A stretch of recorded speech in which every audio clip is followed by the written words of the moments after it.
For this soap, I wanted to attempt a landscape. Before this, all I had tried to make were beach landscape soaps. So I wanted to have mountains, two mountains and some grass underneath and some swirling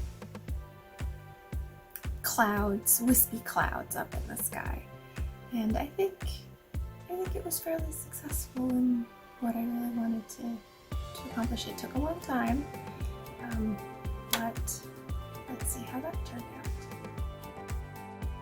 For this soap, I started with two different types of green mica, and I did an in the pot swirl. I wanted it to just be swirly on the bottom with grass, making it look like swirly grass, I guess, not a realistic grass, more of a Van Gogh-ish type grass and earth, I guess.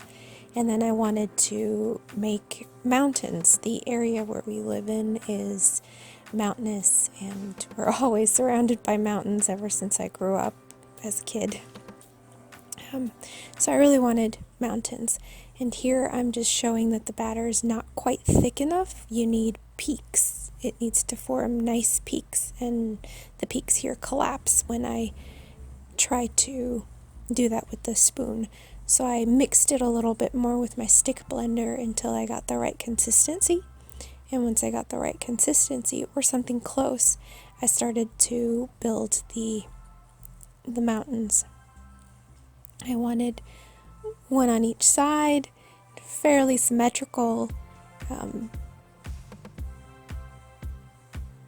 with swirly clouds, again, sort of a Van Gogh type of inspired swirly cloud. Unfortunately, the footage for the clouds was lost, but it was also just an in the pot swirl, very basic.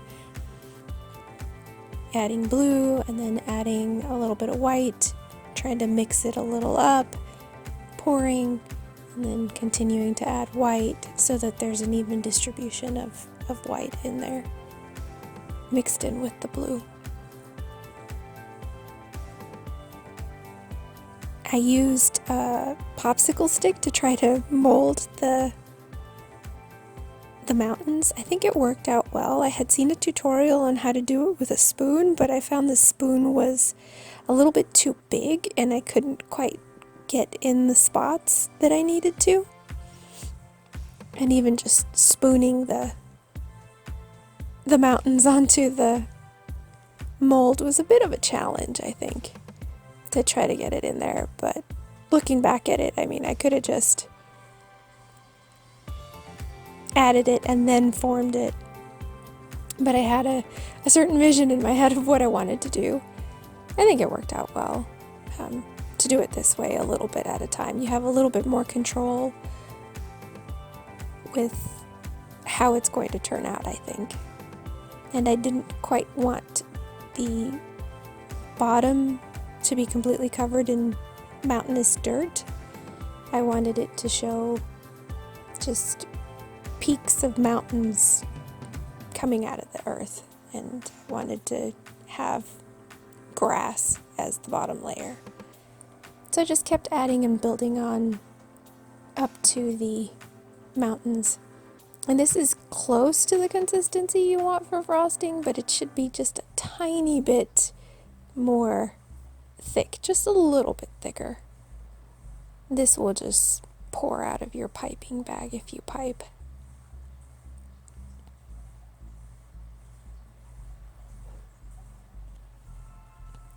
And I just keep adding and continue to build up the mountains. At this point, I was getting a little tired of the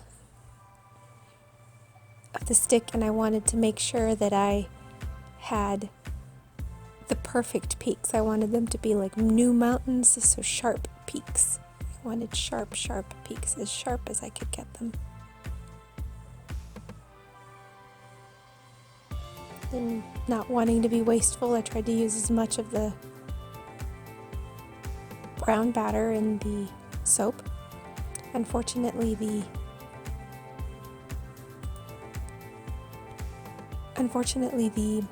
frosting and the swirling of the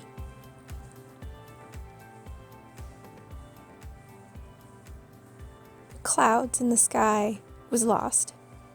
So it was the same thing. The fragrance oil I used did end up having a little bit of vanilla in it. It did accelerate, which is why I used it. And it ended up discoloring the soap a little bit at the frosting level and on the inside of the soap. The sky isn't quite as blue as it was, and the grass area wasn't as green as I wanted it to be. Thanks for watching!